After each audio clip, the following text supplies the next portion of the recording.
নমস্কার, দেখছেন এবিপি আনন্দ। আপনাদের সঙ্গে আমি শুভ্রজিৎ। শুরু করছি আনন্দ লাইভ। রাজ্য থেকে শুরু করে দেশ বিদেশের যাবতীয় গুরুত্বপূর্ণ খবর বিভিন্ন জেলার এবিপি আনন্দর স্টুডিও থেকে সরাসরি আপনাদের কাছে পৌঁছে দেব। আর শুরুতে আপনাদের দেখাবো 2016 নবম দশমের সহকারী শিক্ষকের পূর্ণাঙ্গ প্যানেল প্রকাশিত হলো। বিচারপতি অভিজিৎ গঙ্গোপাধ্যায়ের নির্দেশে প্যানেল প্রকাশ করলো এসএসসি। আমাদের প্রতিনিধি সৌভিক মজুমদার আরো বিস্তারিত বলবেন এ বিষয়ে।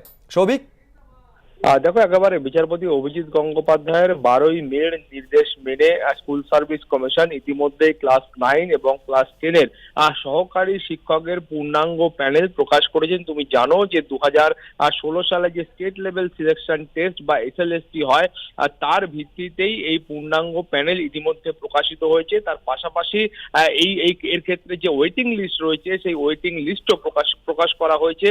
কিন্তু তুমি জানো যে 12ই মে বিচারপতি অভিজিৎ গঙ্গোপাধ্যায় নির্দেশ দিয়েছিলেন যে এই প্যানেল এবং ওয়েটিং লিস্টের পাশাপাশি প্রার্থীদের যে আবেদনপত্র ছিল সেগুলিও ওয়েবসাইটে আপলোড করার জন্য। মামলাকারীর আইনজীবীদের বক্তব্য যে এখনো পর্যন্ত সেই আবেদনপত্র আপলোড করা হয়নি, ফলত বিচারপতি অভিজিৎ গঙ্গোপাধ্যায়ের যে নির্দেশ ছিল সেই নির্দেশ আংশিকভাবে পালন করেছে স্কুল সার্ভিস কমিশন। কিন্তু ইতিমধ্যেই 2016 সালের ক্লাস 9 এবং ক্লাস 10-এর সহকারী শিক্ষকদের পূর্ণাঙ্গ প্যানেল এবং তার পাশাপাশি ওয়েটিং লিস্ট সেটা কিন্তু স্কুল সার্ভিস কমিশনের ওয়েবসাইটে প্রকাশিত হয়েছে। শুভ্রজিৎ, ধন্যবাদ। সৌভিক, পরের খবরে আসবো। চাকরি দেওয়ার নাম করে প্রতারণার অভিযোগ। নদিয়ার তেহট্টের তৃণমূল বিধায়ক তাপস সাহাকে ডেকে পাঠালো রাজ্য পুলিশ। আজ সন্ধ্যায় তেহট্টের তৃণমূল বিধায়ক তাপস সাহাকে নোটিশ পাঠানো হয়। মঙ্গলবার সকাল 11টায় তাকে হাজির হতে বলা হয়েছে। তৃণমূল বিধায়ক অবশ্য আজ সন্ধে পর্যন্ত জানিয়েছেন তিনি তখনও নোটিশ হাতে পাননি। এসএসসি থেকে টেট, দমকল থেকে মেডিকেল টেকনোলজিস্ট, বিভিন্ন ক্ষেত্রে নিয়োগ দুর্নীতির অভিযোগ ঘিরে তোলপাড় রাজ্য। সিবিআই জিজ্ঞাসাবাদের মুখোমুখি পড়েছেন রাজ্যের মন্ত্রী, প্রতিমন্ত্রী থেকে তৃণমূল বিধায়ক। এই প্রেক্ষাপটে এবার চাকরি দেওয়ার নামে প্রতারণার অভিযোগে এক তৃণমূল বিধায়ককে ডেকে পাঠালো রাজ্য পুলিশেরই দুর্নীতি দমন শাখা। মাস তিনেক আগে দেহট্টের তৃণমূল বিধায়ক তাপস সাহার বিরুদ্ধে চাকরি দেওয়ার নামে প্রতারণার অভিযোগ সামনে আসে। অভিযোগ ওঠে সরকারি চাকরির টোপ দিয়ে লক্ষ লক্ষ টাকা তুলেছেন তৃণমূল বিধায়কের আত্মসহায়ক প্রবীর কয়াল। তদন্তে নেমে প্রবীর কয়াল সহ 3 জনকে গ্রেফতার করে পুলিশ। এই সময় একটি অডিও ক্লিপও ভাইরাল হয়, যেখানে টাকার বিনিময়ে চাকরি পাইয়ে দেওয়ার কথা শোনা যায়। যদিও সেই অডিও ক্লিপের সত্যতা যাচাই করেনি এবিপি আনন্দ। প্রবীর বাবু তো আমাকে বললো আপনাকে ফোন করতে বললো। হ্যাঁ, তোমাদের এই প্রাইমারি গুলো হয়ে গেছে। হ্যাঁ, 16 তারিখে ডে অফিসে ওদের ডাকবে, ওদের কাছে খবর পৌঁছে যাবে। হ্যাঁ, প্রাইমারি তো নদিয়ার 5টা, মুর্শিদাবাদের 5টা, ওরা 10 জন টাকা পয়সা দিয়ে রেখেছিল। আপারেরও আপনার 6 জনের দিয়েছে। আপারে গুলো একটু দেরি আছে, ওগুলো হবে, হয়ে যাবে।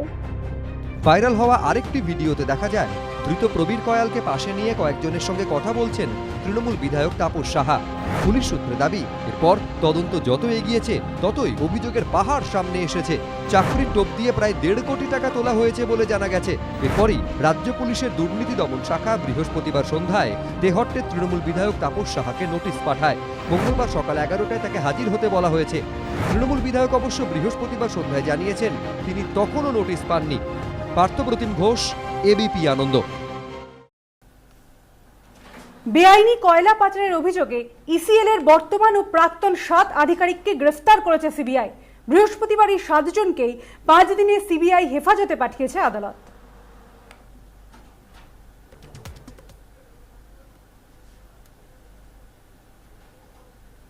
এনাদের এগেনস্টে আজ পর্যন্ত কোনো ইনক্রিমিনেটিং মেটেরিয়ালস যাতে করে প্রমাণিত হয় এরা ইলিগাল মাইনিং এর সঙ্গে সরাসরি, প্রত্যক্ষভাবে অথবা পরোক্ষভাবে যুক্ত, এ ধরনের কিছু সিবিআই খুঁজে বার করতে পারেননি।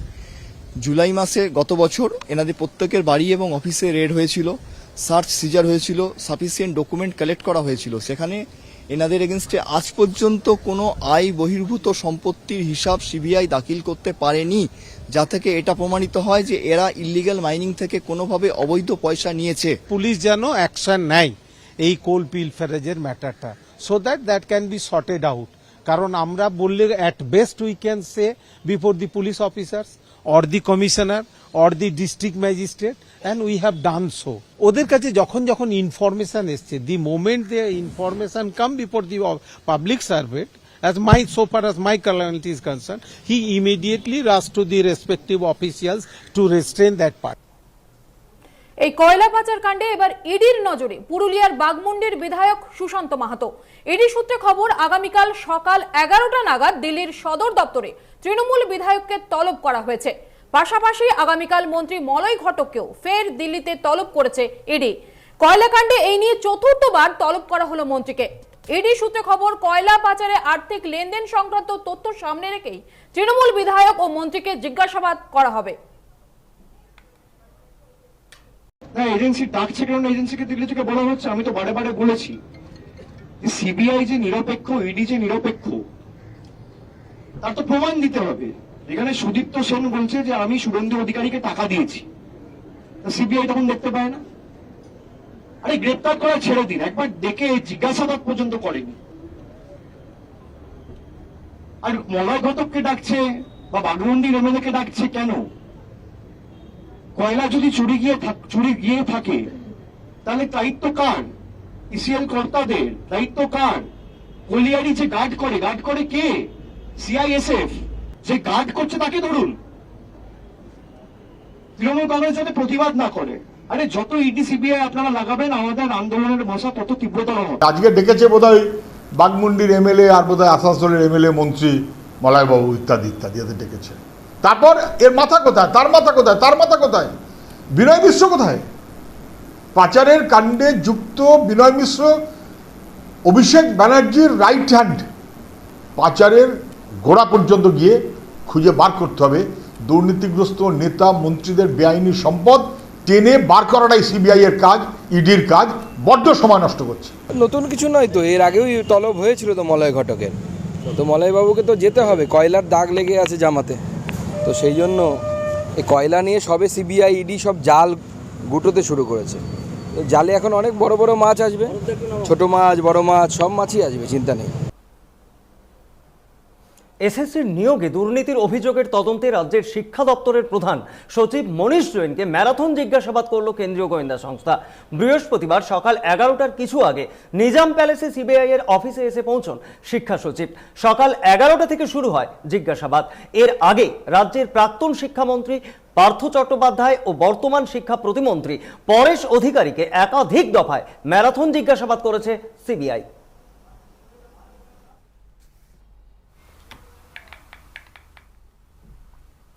2014 প্রাইমারি টেট মামলায় সিবিআইকে তদন্তের অগ্রগতি নিয়ে রিপোর্ট জমা দেওয়ার নির্দেশ দিল কলকাতা হাইকোর্ট। এদিন কয়েকজন পরীক্ষার্থীকে বাড়তি 1 নম্বর দেওয়াকে নিউ টাউনের সামনে আপেল পড়ার ঘটনার সঙ্গে তুলনা করলেন বিচারপতি। কাল ফের এই মামলার শুনানি হবে।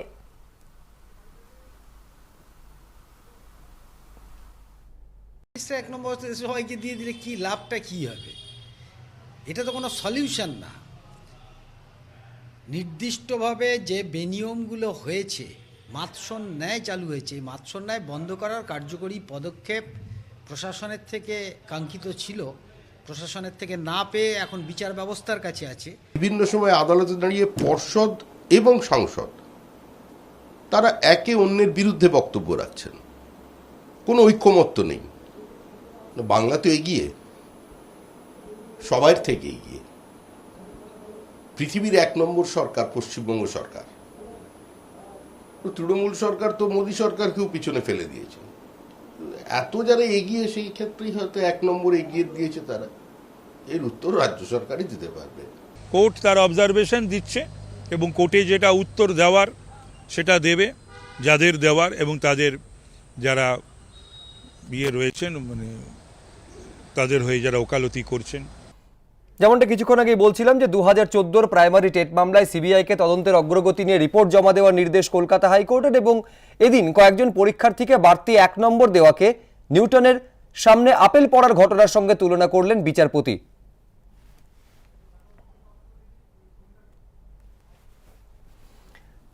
বিচারপতির মন্তব্য আপনাদের সামনে তুলে ধরলাম। এবার আরেকটা মন্তব্য, এই মন্তব্য হচ্ছে কেন্দ্রীয় পঞ্চায়েত প্রতিমন্ত্রীর মন্তব্য। সেই মন্তব্যকে কিভাবে সামনে রেখে বিজেপি এবং তৃণমূলের মধ্যে তরজা শুরু হয়েছে, মনিকা বোঝাবে আপনাদের। বাংলার পঞ্চায়েতে কেন্দ্রীয় প্রকল্পে দুর্নীতি নিয়ে তার কাছে কোনো অভিযোগ নেই। কলকাতায় এসে এমনই মন্তব্য করলেন কেন্দ্রীয় পঞ্চায়েত প্রতিমন্ত্রী কপিল মরেশ্বর পাতিল। কেন্দ্রীয় মন্ত্রীর দাবি উড়িয়ে দিয়েছেন বিজেপির রাজ্য সভাপতি।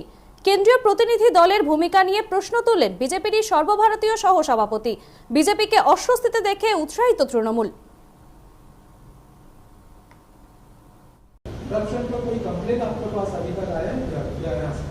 नहीं, अभी मेरे पास तो कोई प्राप्त नहीं हुआ। अगर आपकी जानकारी में कोई स्पेशल केस होगा तो आप मुझे बताएंगे तो मैं उसकी जरूर इंक्वायरी करूँगा। আমরা জানি এখানে যারা অডিট করে পঞ্চায়েতে তারা ডেলি রেটের কাজ করা কিছু অস্থায়ী কর্মচারী, বাচ্চা ছেলেমেয়েরা তারা অডিট করে। তারা বলেছে আমরা যাই যা আছে সেটা লিখে সই করে দিয়ে আসতে হয়, কারণ এছাড়া আর উপায় নেই আমাদের। সব জায়গায় দেয়। কেন্দ্রের যারা অফিসাররা এসেছেন তারাও হোটেলে থেকেছেন, বিডিওর দেওয়া পার্টিতে মইমস্তি করেছেন, দিয়ে সার্টিফিকেট দিয়ে দিচ্ছেন, তার উপরেই সমস্ত সার্টিফিকেট আসছে। কেন্দ্রীয় টিম পশ্চিমবাংলায় পঞ্চায়েত সংক্রান্ত কাজে ঘুরে যাবার পর কেন্দ্রীয় মন্ত্রী কার্যত দোষ কিছু নাকি খুঁজে পাননি, মানে কেন্দ্রীয় টিম পশ্চিমবাংলায় দোষ কিছু খুঁজে পায়নি। দুটো কারণ, একটা যে কাগজে কলমে আপনি দোষ পাবেন কেন, সব তো ধামাচাপা দেয়া থাকবে। আর মোদিজি কি খুব চান যে সত্যি সত্যি দোষগুলো ধরা পড়ুক পশ্চিমবাংলার? পঞ্চায়েত কাজ নিয়ে কোনো অভিযোগ নেই। পঞ্চায়েত কাজ কেন, রাজ্যের কোনো কাজ নিয়ে কোনো অভিযোগ নেই, যেটা সেন্ট্রাল গভর্নমেন্টের ফোরামে যেটা নিয়ে হচ্ছেন। এগুলো এখানে যেগুলো হয় সেগুলো হচ্ছে পলিটিক্যাল হাওয়া গরম করা তৈরি করে, যেটা এই আমাদের বিরোধী দলনেতা এবং এরা করছে, এটা হাওয়া গরম করা। তাহলে চিন্তা করুন দিলীপ ঘোষের দল কি, কেন্দ্রীয় লোকজন খায়, খেলে দিলীপ ঘোষের দল পাল্টে যায়। দিলীপ দা আসুক, আমিও ভালো করে খাইয়ে দেবো। আসছি পরবর্তী খবরে। সংসদের শব্দ বন্ধ।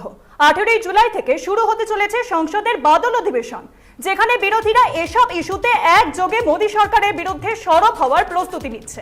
এই প্রেক্ষাপটে লোকসভার সচিবালয় একগুচ্ছ অসংসদীয় শব্দের তালিকা প্রকাশ করলো, যাকে সাংসদদের মুখে লাগাম পরানোর চেষ্টা হিসাবেই দেখছেন বিরোধীরা। অসংসদীয় শব্দের এই তালিকায় রয়েছে জুমলাজীবী, দুর্নীতিগ্রস্ত, নৈরাজ্যবাদী, একনায়কতন্ত্র, বিশ্বাসঘাতক, গিরগিটি, গদ্দার সহ বেশ কিছু শব্দ।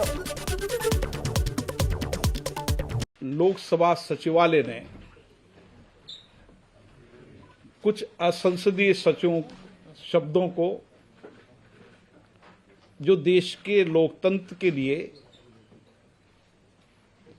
चर्चा और संवाद के लिए, लोकतंत्र की गरिमा के अनुकूल नहीं थे, उन शब्दों को विलोपित किया है। जिनको संसदीय परंपराओं की जानकारी नहीं है, उनको ये जानकारी होनी चाहिए किसी शब्द को बैन नहीं किया है। স্বৈরতান্ত্রিক একনায়কতন্ত্র চূড়ান্তে গিয়ে পৌঁছেছে এই সরকার। শুধুমাত্র দম্ভ আর অহংকার। পার্লামেন্ট সংসদে আলোচনা হবে, সাংসদরা সেই আলোচনায় অংশগ্রহণ করবে। আমি করাপ্ট কথাটা ব্যবহার করতে পারবো না, দুর্নীতিগ্রস্ত আমি বলতে পারবো না, আমি অ্যাশেমড অর্থাৎ লজ্জিত এই কথাটা বলতে পারবো না। পার্লামেন্টে রুল কমিটি আছে যারা ঠিক করে সংসদীয় ভাষা কোনটা, অসংসদীয় ভাষা কোনটা। সেই রুল কমিটিতে সব পার্টির মেম্বারদেরকে ডাকা হয়। সেই রুল কমিটি ফয়সালা করে পার্লামেন্টারি অ্যান্ড আনপার্লামেন্টারি ল্যাঙ্গুয়েজ কোনগুলো। দেখুন, সংসদ তো গণতন্ত্রের সবথেকে বড় পঞ্চায়েত, সেখানে কিছু শব্দ তো আমাদের অবশ্যই অ্যাভয়েড করা উচিত, কারণ সংসদের গরিমা আছে এবং সেই গরিমাকে আমাদের মেনটেন করা উচিত বলে আমার মনে হয়। আচমকা মেসেজ পেয়ে আতঙ্কিত হয়ে পড়ছেন সাধারণ মানুষ। লিংকে ক্লিক করলেই ফোনে অ্যাপ ইনস্টল হয়ে যাচ্ছে, আর এই অ্যাপ ইনস্টল হয়ে গেলেই ফোনের নিয়ন্ত্রণ অন্যের হাতে চলে যাচ্ছে। অযথা আতঙ্কিত হবেন না, বলছেন কলকাতার police commissioner. Chinese loan app, আমাদের সিএসসির বিল বকেয়া আছে, তার উপরে অনেকগুলো লোকের ভিকটিম হয়ে যাচ্ছে। আমরা from time to time we try to make citizens aware how exactly to escape from these kind of crimes. Loan অ্যাপের ব্যাপারে, চাইনিজ লোন অ্যাপের ব্যাপারে আমি বলে দিই কি অনেকই লোক হঠাৎ করে একটা মেসেজ পান কি on very personalized message with some kind of mock pictures and people get very panicky. Now এই ধরনের মেসেজ আসলে প্যানিক হওয়ার কোনো কারণ নেই। There are people who are stealing information using by sending links. ওই লিঙ্কের মাধ্যমে একটা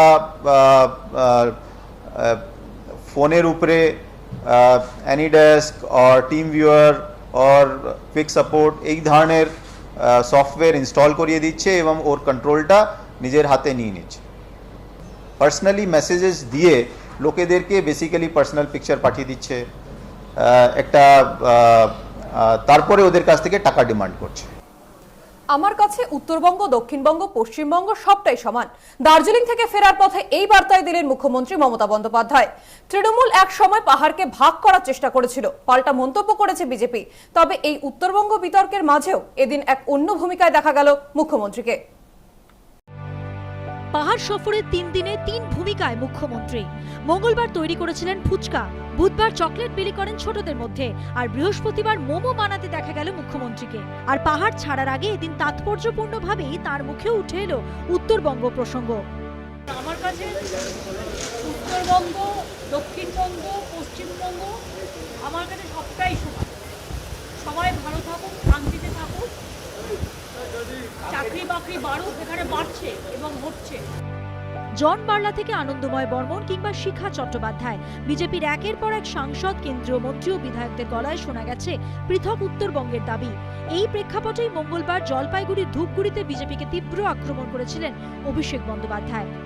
বিজেপির কোন নেতা কর্মী যদি বুকের পাটা থাকে আর বাপের বেটা হও, বাংলা ভাগ করার চক্রান্ত করে দেখাও। আমার উত্তরবঙ্গ কথাটা শুনতে ভালো লাগে না। দক্ষিণবঙ্গ, উত্তরবঙ্গ বলে বাংলায় কিচ্ছু নেই, একটাই বঙ্গ, সেই বঙ্গের নাম পশ্চিমবঙ্গ। দুদিনের মধ্যে এবার একই সুর শোনা গেল মুখ্যমন্ত্রীর গলাতেও, জানিয়ে কটাক্ষ করতে ছাড়েনি বিজেপি। এই পাহাড়ে যখন তৃণমূলের নামও নিশান ছিল না, তখন এই তৃণমূল কংগ্রেস পাহাড়কে খণ্ডিত করবার চেষ্টা করেছে। এগুলো শুধু কথার কথা, অর্থাৎ ওনার সঙ্গে যারা আসবে সব সমান চোখে উনি দেখেন, আর ওনার বিরুদ্ধে যে যাবে সঙ্গে সঙ্গে তার বিরুদ্ধে খড়গহস্ত নিতে হবে। এদিন পাহাড় ছাড়ার আগে দার্জিলিং এর রিচমন্ড হিল থেকে চিড়িয়াখানার সামনে দিয়ে সিংমারি পর্যন্ত হাঁটেন তিনি। মাঝে মধ্যেই নিজের মোবাইল ফোনে ক্যামেরা বন্দী করেন আশেপাশের দৃশ্য। স্থানীয় বাসিন্দাদের আবদারে তোলেন সেলফিও। সিংমারি থেকে ফেরার পথে হঠাৎই একটি মোমো তৈরির দোকানে ঢুকে পড়েন মুখ্যমন্ত্রী। এরপর স্বনির্ভর গোষ্ঠীর মহিলাদের সঙ্গে হাত মিলিয়ে বানান মোমো। গত মার্চ মাসে সিংমারিতে একই ভূমিকাতে দেখা গেছিল তাকে। আশাবুল হোসেন, বাচ্চু দাস ও দীপক ঘোষের রিপোর্ট, এবিপি আনন্দ।